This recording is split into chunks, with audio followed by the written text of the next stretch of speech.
Olá, estou aqui novamente para apresentar os seminários, mini seminários sobre protocolos e combinações de pontos. Eu sou Efraim Ferreira Medeiros, o webmaster, fundador aí do site acupunturabrasil.org e produzo aqui direto da China esses seminários e também todo o site acupunturabrasil.org e também o projeto meihuanet.com. Eu sou o coordenador desse projeto e também autor de alguns módulos. O módulo do Atlas que nós estamos utilizando aí durante essa série de programas, que são 100 protocolos para tratamentos de moléstias ocidentais, da medicina ocidental, por acupuntura. Né? A gente vai discutindo durante esses seminários vários pontos de acupuntura para tratar moléstias ocidentais, da medicina ocidental, classificadas na medicina ocidental, e que tem protocolos modernos e alguns antigos também para tratar essas moléstias. Vale lembrar que os protocolos antigos para tratar determinadas moléstias modernas, na realidade a gente faz o trabalho de aproximação, ou seja, nós tentamos achar qual a categoria da medicina chinesa que se encaixaria determinada moléstia. Né? Então, por quê? Porque certos nomes, né, a grande maioria dos nomes e designações de moléstias, doenças na medicina chinesa são diferentes dos nomes e moléstias da medicina moderna, obviamente. Então você tem que fazer um trabalho de aproximação pela questão dos sintomas, história, enfim, questões linguísticas. Você tem que saber mais ou menos o que o chinês estava querendo dizer antigamente com um determinado termo e tentar aproximar isso para será que não seria tal coisa relacionada à emissão seminal, por exemplo, que é o tema do seminário de hoje. Enfim, é um trabalho mais complexo. E existem também protocolos experimentais baseados na visão moderna, aquela visão que é feita após os anos 50, né, de uma acupuntura sindrômica, sintomática, que é o viés mais corrente nos hospitais públicos aqui na China, que também é eficiente, mas não tem um grau de eficiência tão grande. Por isso eu sempre recomendo para os alunos que estão assistindo esses seminários, né, para que pensem no protocolo, reflitam e adicionem pontos ou tirem pontos de acordo com o paciente que está na sua frente. Essa é uma prescrição do programa de hoje muito básica, muito simples para emissão seminal. O paciente que perdeu o controle do sêmen, ele tem emissões seminais espontâneas. Isso acontece muito em idosos, né, que tem a incontinência urinária e também tem a espermatorreia, que é essa emissão seminal. Em alguns casos acontece em jovens também, né, na puberdade, e alguns deles têm sonhos com emissão seminal, acorda pela manhã e vê que ejaculou. Né? Então, vamos ver alguns protocolos aí para emissão seminal. Você vai tratar a parte emocional com o bexiga 15, que é o ponto de assentimento do coração. Né? Bexiga 15, Chinchu. Ponto de transporte dorsal do coração. A referência é o VG11, um tsum e meio lateral. Você vai ir, obviamente, em pontos que tratam com a essência, né? Que lidam com a essência. Então você está usando esses 4 pontos aqui. Bexiga 23, VC4, VG4, bexiga 30. Então, bexiga 23 seria ponto de assentimento dos rins. Então, muito comum, muito tranquilo. Né? Você vai fazer uma técnica de harmonização. Aqui a harmonização, aqui em cima no bexiga 15, você vai harmonizar também ou tonificar. Você pode usar uma moxa-bustão aqui no bexiga 15, se o caso for de uma deficiência mesmo. Moxa-bustão aqui no bexiga 15. Né? Ou, no caso, você pode tonificar ou harmonizar. Aqui também pode ser moxa-bustão, bexiga 23. Principalmente se houver a presença de sinais de frio ou sinais de uma deficiência muito grande. Né? Aí você usa o bexiga 23.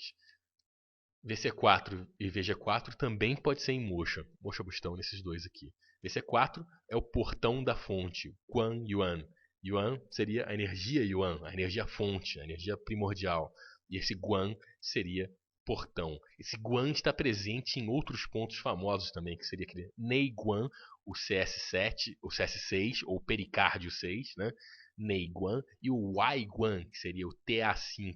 Né? O TA5 se chama Wai Guan. Esse caractere em chinês seria o mesmo, né? De portão. Né? Então esse aqui é o portão da energia fonte. O Neiguan é o portão do interior e o Waiguan é o portão para o exterior. Minmen, que é o portão da vitalidade, né, o portão do destino, né, seria mais relacionado ao destino esse Min. Um ponto excelente para tratar desarmonias da parte Yang, né, inclusive desarmonias relacionadas à impotência, a questões seminais, enfim, todas essas questões que envolvem a energia, o Jing e principalmente o aspecto Yang, né, o aspecto de vitalidade.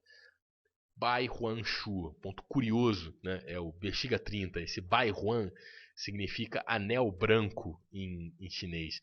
E a tradução clássica para anel branco seria ânus, né? Então o ânus seria. Por que branco? Porque ânus faz parte do intestino delgado, do intestino grosso, né? Seria a porção final, a saída do intestino grosso, né? E o intestino grosso pertence ao elemento metal, que tem a cor branca como uma cor característica. Então seria o anel branco seria uma forma poética, né, dos taoístas relacionarem a parte do ânus, né, porque é muito importante essa região perianal, né, entre o ânus e o genital, é um dos centros de energia, né, concentradores de energia nas técnicas de Qigong ou Qigong, né, que são as técnicas de circulação, um tipo de meditação e que se faz, um trabalho que se faz mental e corporal de acúmulo e circulação do Qi, com milhares de técnicas que existem e muitas delas utilizam para fazer a circulação do Qi, né, nos meridianos, principalmente vaso governador e vaso concepção. Esse ponto, essa região, né, do ânus, essa região perianal. E esse ponto, né, o Bai Huan Shu, que é um ponto de bexiga, ele influencia a região do ânus. Tanto que você vai ver tratamentos aqui, ó, leucorreia, ciática, doenças anais, né, prolapso retal, né, pode ser um dos pontos mais eficientes aí para você tratar prolapso retal. É um ponto relativamente local e que é um ponto de influência, é um ponto Shu do ânus, digamos assim, né? É o ponto de transporte do anel branco. Esse anel branco seria uma acepção relacionada à parte do músculo perianal, né? Aquela musculatura perianal, ou aquela região toda, energeticamente falando, não só a musculatura, mas toda aquela região e tudo aquilo que ela representa em termos de ser o portão da vida e da morte, segundo as teorias clássicas do Qigong. Então seria portão da vida e da morte a região do ânus, né? Aquela região perianal. Seguindo aí o nosso tratamento, a gente tem o baço pâncreas 6, que é um ponto que tonifica e harmoniza, e o baço pâncreas tem a função de segurar também. Uma das funções, daí a importância que eu falo, sempre revisar a parte básica, uma das funções do baço é segurar a energia dentro dos locais, segurar a musculatura, segurar o sangue dentro dos vasos, tem essa função de dar tônus, né? Então, no caso de emissão seminal, isso indica que está havendo uma flacidez ou uma abertura indevida desse esfíncter, né, para haver a emissão seminal, para haver a falta de controle do esfíncter urinário, né, do uréter e aí por diante. Então você usa o baço pâncreas 6 não só pelo fato dele atacar ou resolver questões de baço, fígado e rim num ponto só, porque ele é o ponto de cruzamento entre 3 meridianos, já falei isso em outro seminário, né? Mas também pela questão do baço, pela função do baço em tratar a questão de tonificar, dar tônus, né? Ajudar no fechamento. E por ser uma questão yin, você está lidando com essência, né?